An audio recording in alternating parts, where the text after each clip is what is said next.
Bismillahirrahmanirrahim. Assalamualaikum warahmatullahi wabarakatuh. Perkenalkan, nama saya Mukmin Ranja. Saya di sini dari kelompok 15 akan membahas tentang pemikiran ekonomi Ibnu Khaldun dari tahun 732 sampai 808 Hijriah atau 1332 sampai 1406 Masehi. Jadi di sini saya akan membahas 4 poin. Poin pertama yaitu riwayat hidup Ibnu Khaldun, karya-karyanya, pemikiran ekonomi, dan yang terakhir teori siklus. Poin pertama ialah riwayat hidup Ibnu Khaldun. Nama lengkapnya ialah Abdul Ar-Rahman bin Muhammad bin Khaldun Al-Hadrawi, dikenal dengan panggilan Waliyuddin Abu Zaid Qudi Al-Qudat.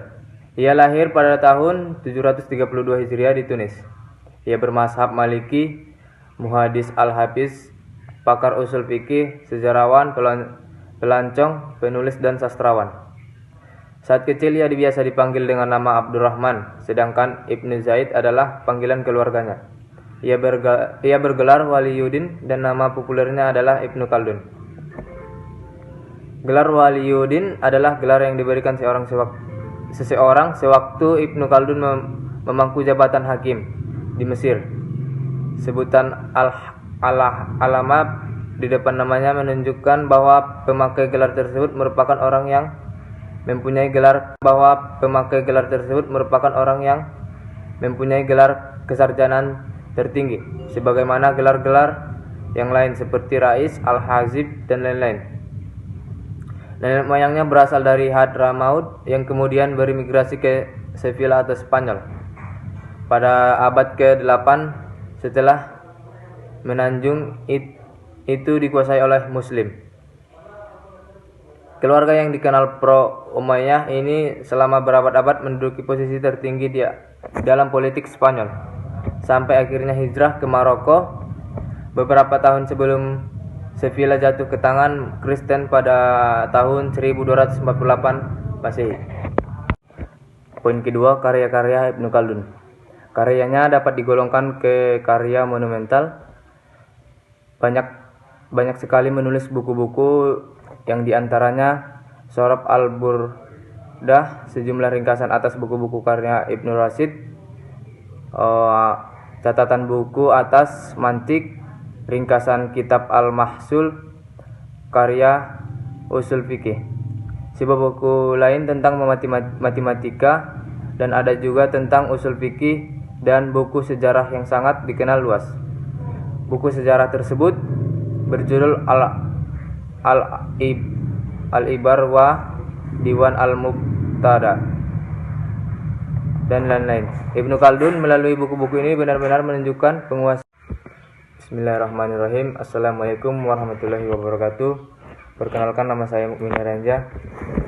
Saya di sini dari kelompok 15 akan membahas tentang pemikiran ekonomi Ibnu Khaldun dari tahun 732 sampai 808 Hijriah atau 1332 sampai 1406 Masehi.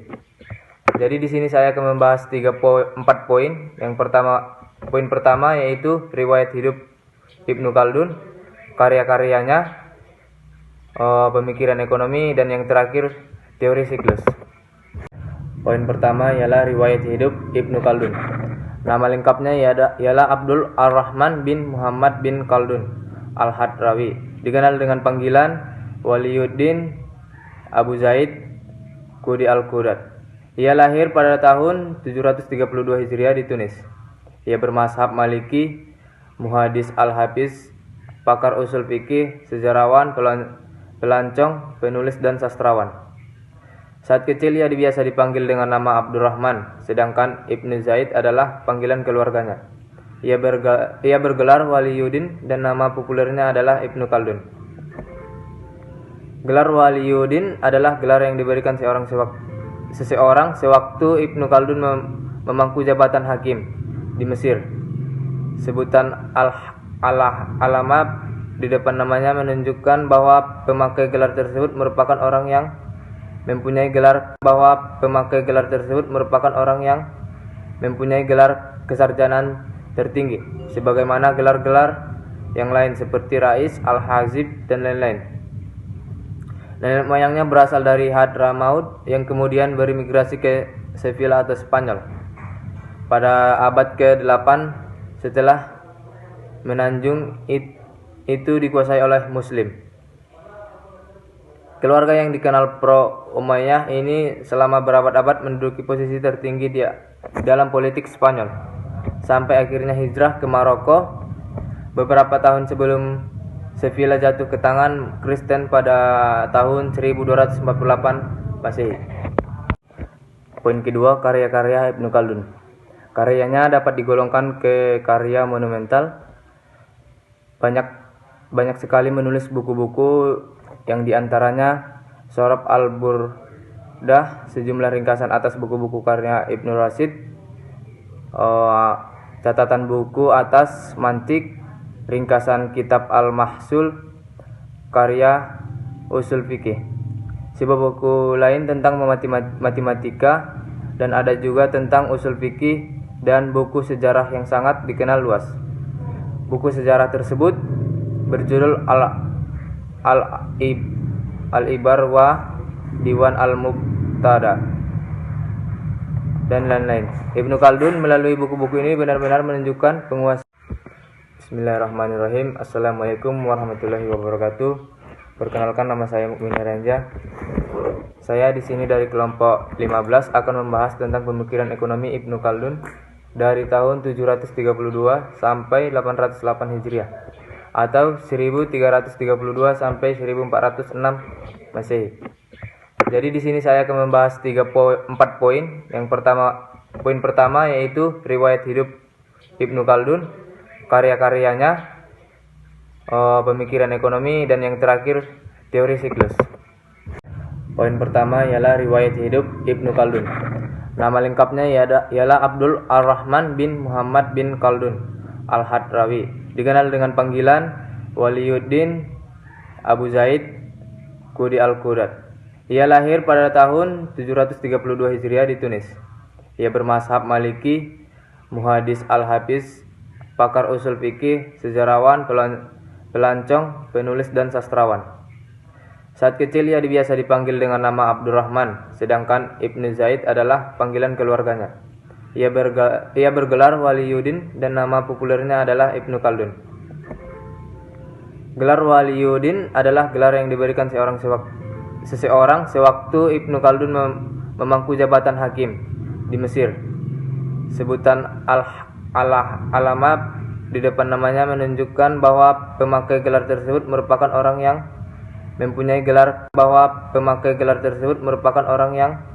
mempunyai gelar kesarjanaan tertinggi, sebagaimana gelar-gelar yang lain seperti Rais, Al-Hazib, dan lain-lain. Nenek moyangnya berasal dari Hadramaut yang kemudian berimigrasi ke Sevilla atau Spanyol pada abad ke-8 setelah Menanjung itu dikuasai oleh Muslim.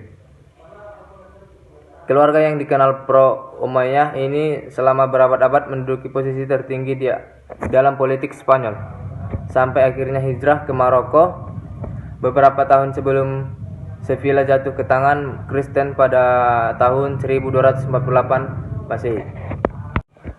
Poin kedua, karya-karya Ibnu Khaldun. Karyanya dapat digolongkan ke karya monumental. Banyak sekali menulis buku-buku yang diantaranya Sorab al-Burdah, sejumlah ringkasan atas buku-buku karya Ibnu Rashid, catatan buku atas mantik, ringkasan kitab Al-Mahsul, karya usul fikih, sebuah buku lain tentang matematika, dan ada juga tentang usul fikih dan buku sejarah yang sangat dikenal luas. Buku sejarah tersebut berjudul Al-Ibar wa Diwan Al-Mubtada dan lain-lain. Ibnu Khaldun melalui buku-buku ini benar-benar menunjukkan penguasa. Bismillahirrahmanirrahim. Assalamualaikum warahmatullahi wabarakatuh. Perkenalkan, nama saya Mukmin Renja. Saya di sini dari kelompok 15 akan membahas tentang pemikiran ekonomi Ibnu Khaldun dari tahun 732 sampai 808 Hijriah atau 1332 sampai 1406 Masehi. Jadi di sini saya akan membahas 4 poin. Poin pertama yaitu riwayat hidup Ibnu Khaldun, karya-karyanya, pemikiran ekonomi, dan yang terakhir teori siklus. Poin pertama ialah riwayat hidup Ibnu Khaldun. Nama lengkapnya ialah Abdul Ar-Rahman bin Muhammad bin Khaldun Al-Hadrawi, dikenal dengan panggilan Waliyuddin Abu Zaid Qudi Al-Qudat. Ia lahir pada tahun 732 Hijriah di Tunis. Ia bermazhab Maliki, muhadis al-hafiz, pakar usul fikih, sejarawan, pelancong, penulis dan sastrawan. Saat kecil ia biasa dipanggil dengan nama Abdurrahman, sedangkan Ibnu Zaid adalah panggilan keluarganya. Ia bergelar Waliyuddin dan nama populernya adalah Ibnu Khaldun. Gelar Waliyuddin adalah gelar yang diberikan seseorang sewaktu Ibnu Khaldun memangku jabatan hakim di Mesir. Sebutan alama di depan namanya menunjukkan bahwa pemakai gelar tersebut merupakan orang yang